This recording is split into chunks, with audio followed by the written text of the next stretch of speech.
Pasko.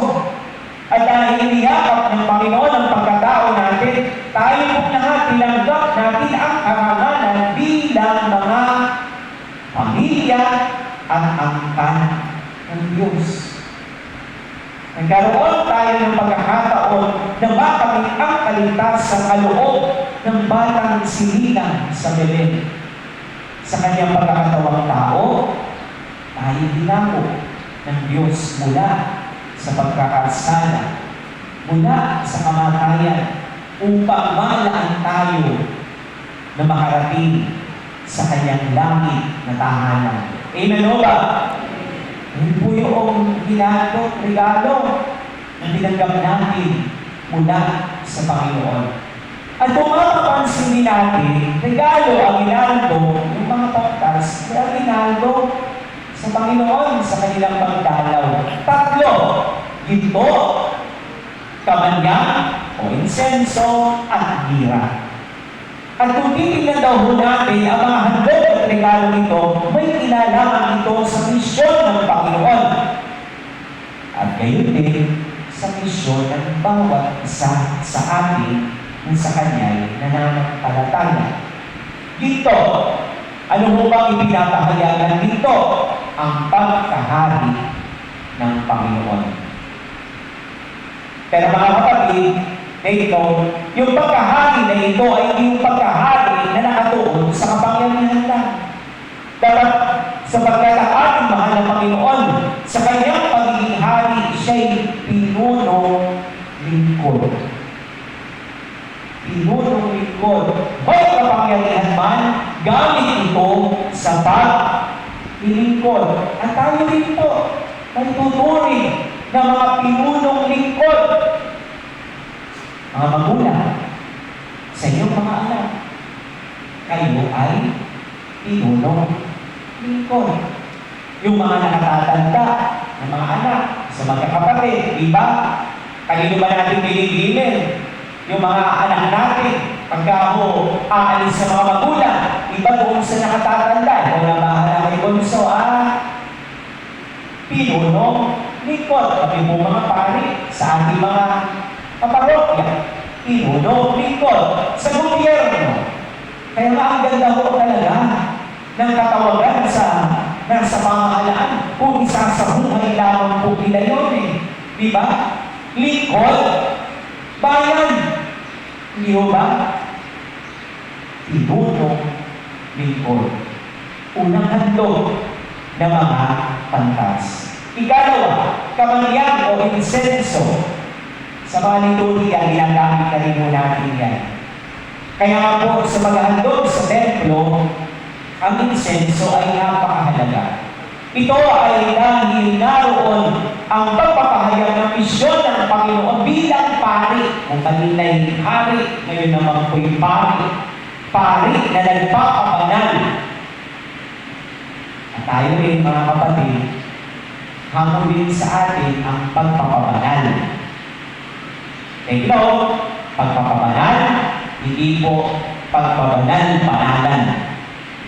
Yung pong pagpapabanal ay yung pagkakatanto natin sa sarili natin na marami na tayong kapintasan. Tanggap natin sa sarili natin na meron tayong mga kahinaan, na may mga pagkakataon at kamali at nagkasala rin tayo. Pero nagpupunyagin tayo para maging banal.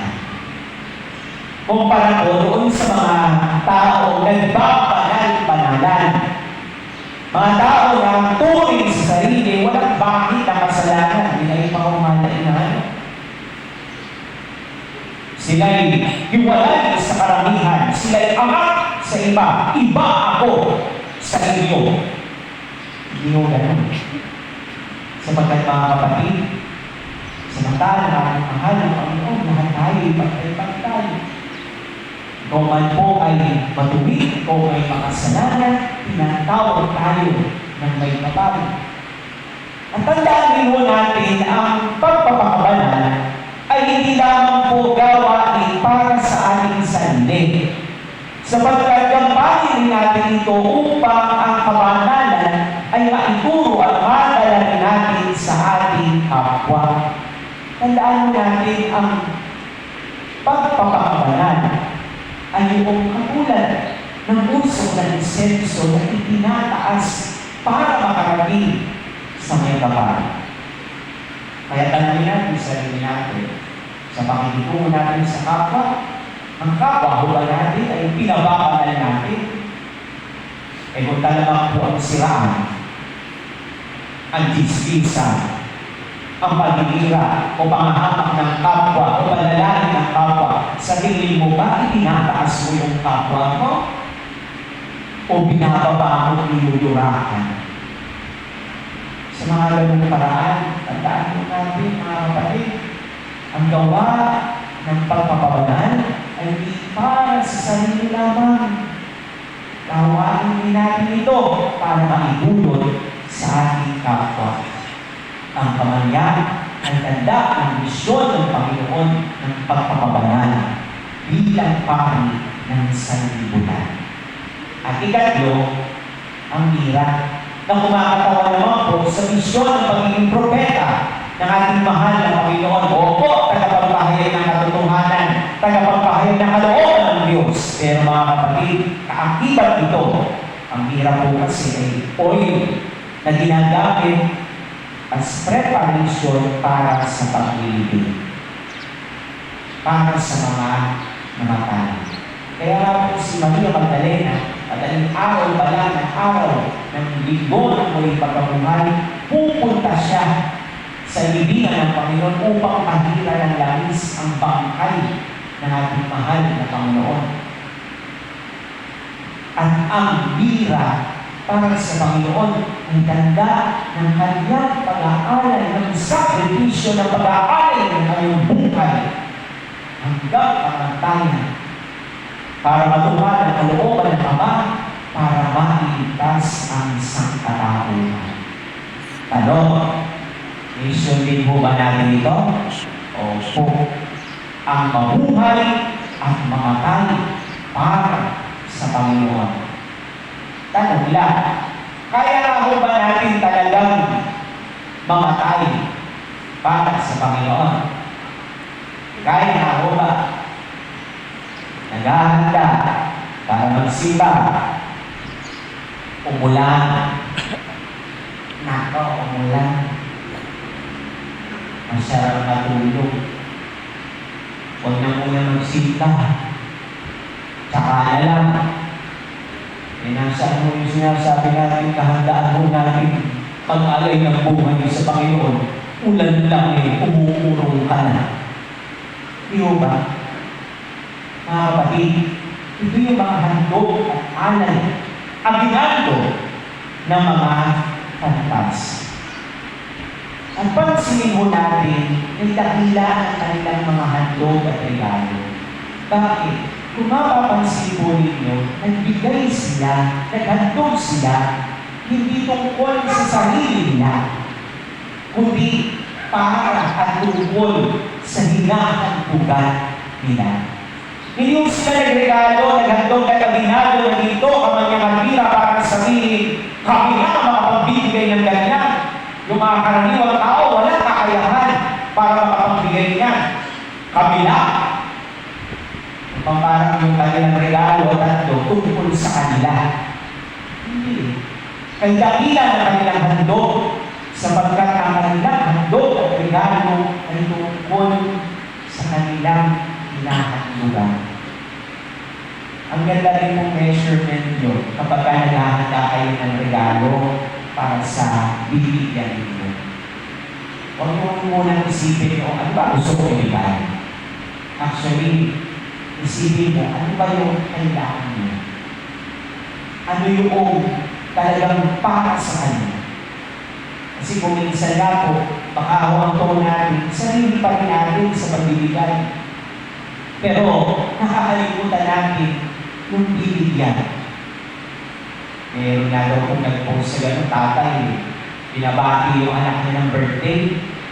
No? Tapos ay pinost pa yung mga pictures o mga regalo niya sa kanyang anak na babae. Hindi pa nga siya babaeng anak.